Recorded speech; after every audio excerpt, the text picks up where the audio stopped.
வாழைப்பூவில் ஏராளமான மருத்துவ குணங்கள் நிறைய இருக்குங்க. வாரத்தில் 2 தரம் வாழைப்பூவை நம்ம பயன்படுத்தணும் அப்படின்னா ரத்த சோகை நமக்கு வராது, கொழுப்பு கரையும். அது மட்டுமே இல்லைங்க, சர்க்கரையை கூட கட்டுப்படுத்துங்க. இப்போ வாழைப்பூவை நல்லா க்ளீன் பண்ணிவிட்டு அதில் அந்த நாக்கு தொப்புள் மாதிரி இருக்கிற அதெல்லாம் எடுத்துட்டு நல்லா சுத்தமாக அலசி வச்சுட்டு பச்சை பயிறு, அதோட வெங்காயம், தக்காளி, பச்சை மிளகா, பூண்டு, க்ளீன் பண்ணி வச்சுருக்கிற வாழைப்பூ இதெல்லாம் கட் பண்ணி எல்லாமே ஒன்றா போட்டு ஒரு 1.5 ஸ்பூன் அளவுக்கு மிளகாத்தூள், மஞ்சத்தூள், உப்பு எல்லாமே வச்சு ஒரு 2 விசில் விட்டுட்டு தாளித்து விட்டுட்டோம் அப்படின்னா வாழைப்பூ கூட்டு ரெடி ஆகிடுங்க. சூடு சாதத்தில் சாப்பிட்லாம், சப்பாத்திக்கு, இட்லிக்கு, தோசைக்கு எல்லாத்துக்குமே செம்ம சூப்பராக இருக்குங்க.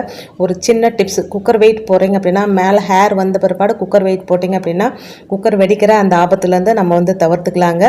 தாளிப்புக்கு நல்லெண்ணெய், கடுகு, உளுத்தம்பருப்பு, காஞ்ச மிளகா, கருவேப்பிலை, பூண்டு, பெருங்காயம் இது எல்லாமே போட்டு தாளித்து கொட்டிட்டு நல்லா கலந்து இறக்கிட்டோம் அப்படின்னா சூப்பராக சுவையாக வாழைப்பூ கூட்டு ரெடி.